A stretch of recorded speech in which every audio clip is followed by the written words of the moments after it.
Hai, Hai, lama tak berjumpa. berapa Sudah berabad-abad lamanya. berapa Kan? purnama? Nah, di episode kali ini kita mau Ya. bahas satu hal yang mungkin cukup banyak dirasakan orang, yaitu seputar penyakit kanker gitu. Oke. Kenapa episode ini kami angkat? Karena 2-3 minggu yang lalu mama saya operasi cancer, saluran cancer, usus besar bagian bawah ya, gitu. Nah, waktu dokter memvonis mama saya cancer, saya terus terang cukup kaget. Kenapa? Karena setahu saya cancer itu banyak yang bilang dari makanan lah, pola makan yang tidak sehat gitu. Oke. Sedangkan mama saya sendiri itu, makannya sih bukan sehat lagi ya. Bener-bener picky banget soal makanan gitu. Nggak pernah makan macam-macam. Nggak pernah makan gitu macam-macam. ya. Jarang gitu. jajan. Betul, bener-bener seperti itu. Jadi waktu mama saya divonis cancer itu, saya sama istri saya tuh sama Rusi bilang, mama kok bisa kena kanker ya gitu. Mungkin kalau mama saya darah tinggi atau apa, atau penyakit yang berhubungan dengan organ, mungkin masih make sense gitu. Tapi cancer gitu. Nah, sampai akhirnya kami berkesimpulan, ya ada satu atau beberapa emosi mamah yang memang rasanya belum selesai gitu. Nah, sampai 1 minggu yang lalu kami ketemu seorang teman ini nyeletuk gitu, nggak tahu gimana akhirnya kami terlibat perbicaraan seputar sel cancer ya, gitu. Nah, beliau bilang begini, bahwa cancer itu ternyata adalah sel yang ada di dalam tubuh kita yang menolak mati. Nah, di momen itu saya sama Rusi punya ting yang sama, betul ya Bu ya? Cancer itu ternyata sel yang ada di dalam diri kita yang menolak mati. Astaga. Nah, penolakan terhadap siklus kehidupan itulah yang membuat sel itu jadi cancer. Nah, akhirnya kami mereview gitu ya. Iya sih. Mama saya itu cenderung saya nggak bisa cerita ya emosi-emosinya apa, tapi cukup sulit untuk melepas keadaan-keadaan hidupnya gitu. Jadi beliau itu ya bisa dibilang itu tadi ya, menolak mati gitu. Nah, tapi kita mau sambungin ke begini, teman seperjalanan, bahwa ada istilah jagat alit, jagat ageng. Betul ya, gitu ya. Kita as a human sebagai manusia adalah jagat alitnya semesta. Semesta adalah jagat agengnya. Gitu ya. Jadi kita adalah jagat alitnya semesta. Semesta adalah jagat agengnya. Nah, tapi kita juga berlaku sebagai jagat ageng. Jagat alitnya adalah sel yang ada dalam tubuh kita. Betul ya? Jadi, apa yang ada di dalam tubuh kita, itu juga terjadi kita terhadap semesta, gitu ya. Kebayang ya? Jadi, kita satu individu ini bisa berlaku sebagai jagat alit dan juga ternyata jagat ageng. Nah, berarti kalau sel dalam tubuh kita itu adalah sel yang menolak untuk mati, itu dimulai dari kesadaran siapa? Kesadaran ininya nih, kesadaran si gedenya ini. Kitanya yang sering menolak untuk mati. Ya kan? Seringkali kita itu menolak untuk mendapatkan hal-hal yang menurut kita mungkin sesuatu yang tidak menyenangkan gitu ya Bu ya, gitu ya. Terus kan kita kalau misalnya lagi kondisi finansial yang susah gitu ya, terus kita bilang mati gue nih gitu. Nah, padahal ya udah dimatiin aja gitu sebetulnya. Siklusnya kan selalu begitu ya, ada yang lahir, ada yang mati. Nanti yang mati akan direinkarnasikan lagi untuk menjadi sel yang baru lagi gitu. Ya udah, kalau memang dasarnya udah saatnya mati aja gitu sebetulnya. Mati aja nanti akan mewujud lagi menjadi sel yang baru lagi, lebih fresh, lebih bisa berguna gitu. Ya. Nah, Ibu mau lanjutin Bu? Silakan Bu.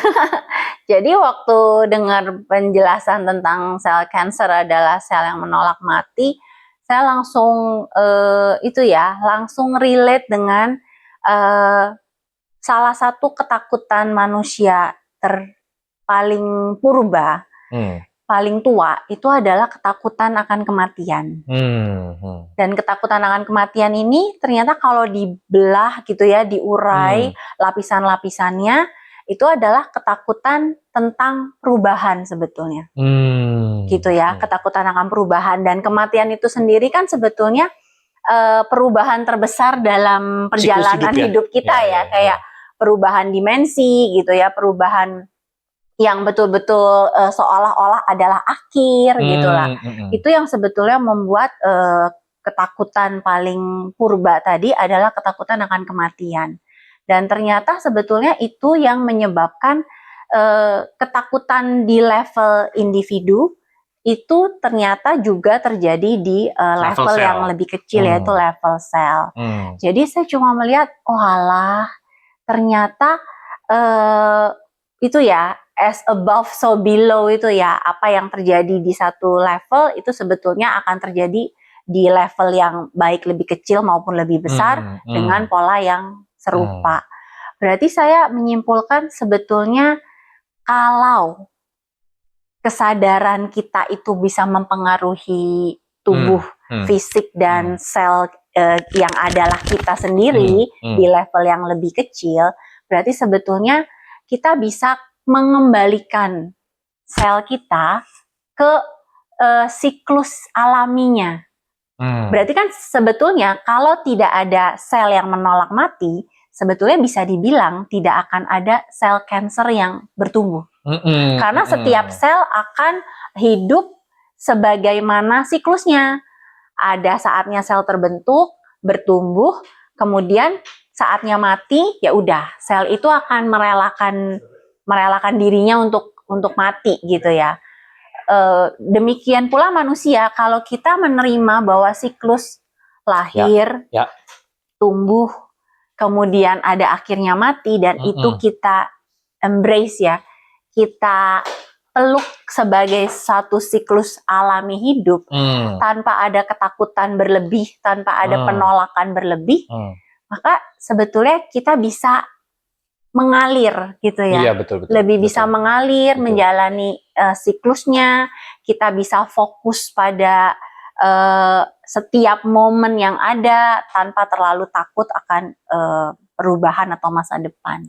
Dan sebetulnya mungkin itu emosi yang ada, yang banyak ada di balik orang-orang yang mungkin menderita seperti itu. Betul. Jadi perasaan kita termanifestasi dalam bentuk yang disebut sebagai penyakit. Ya, padahal kan, dilabeli penyakit. Betul. Gitu ya. Padahal kan memang pikiran, perasaan, dan tubuh itu kan saling terkoneksi ya. Ya, jadi kami rasanya ya gitu ya, sekarang di Lompatan Hidup kita mau berjalan lebih jauh lagi mungkin gitu. Kita mau belajar lebih apa ya? Ya mungkin lebih terhubung lagi, mengalir lagi, karena saya pribadi juga menyadari saya masih punya banyak ketakutan gitu ya. Tapi pelajaran ini yang kebetulan datang lewat mama, terus kemudian kita dapatkan satu insight dari teman, dan biasanya ini bukan kebetulan ya. Betul. Kayaknya selalu ada hal-hal yang datang sebagai petunjuk gitu. Jadi mungkin ini semacam undangan untuk saya, untuk Ari, untuk kita mungkin untuk lebih bisa percaya pada aliran kehidupan. Dan yang tadi ya, insight bahwa sebetulnya sel yang mati itu akan sehat kalau dia memang mati pada waktunya. Dan kemudian dari sel yang mati itu sebetulnya akan ada ruang untuk sel yang baru yang lahir lagi. Dan sebetulnya ketika ada kematian, di situ ada kehidupan yang baru. Dan kehidupan yang baru ini yang sebetulnya membuat kita bertumbuh, kita lebih sehat, kita jadi siklusnya itu jadi berputar secara alami. Jadi sebetulnya di sisi lain ada insight juga bahwa sebetulnya perubahan apapun termasuk kematian sebetulnya adalah gerbang untuk kehidupan yang baru berikutnya. Nah, mungkin buat teman-teman yang mau ikut perjalanan mungkin the new chapter of Lompatan Hidup gitu ya, kita akan melihat kehidupan secara lebih dalam, secara lebih holistik. Mungkin bisa coba deh kita ngobrol-ngobrol ya. Cek aja link di description gitu ya. Teman-teman chat WA di situ, mungkin kita bisa Zoom juga setiap Kamis, atau teman-teman mungkin nanti bisa, kalau cocok bisa private atau berjodoh gitu ya, bisa private konsultasi sama Rusi. Dan sekarang kami membuka ruang lebih banyak, lebih besar buat the new chapter perjalanan lompatan hidup. Jadi cek aja ya link di description. Kita ketemu lagi di episode berikutnya. Thank you. Bye-bye.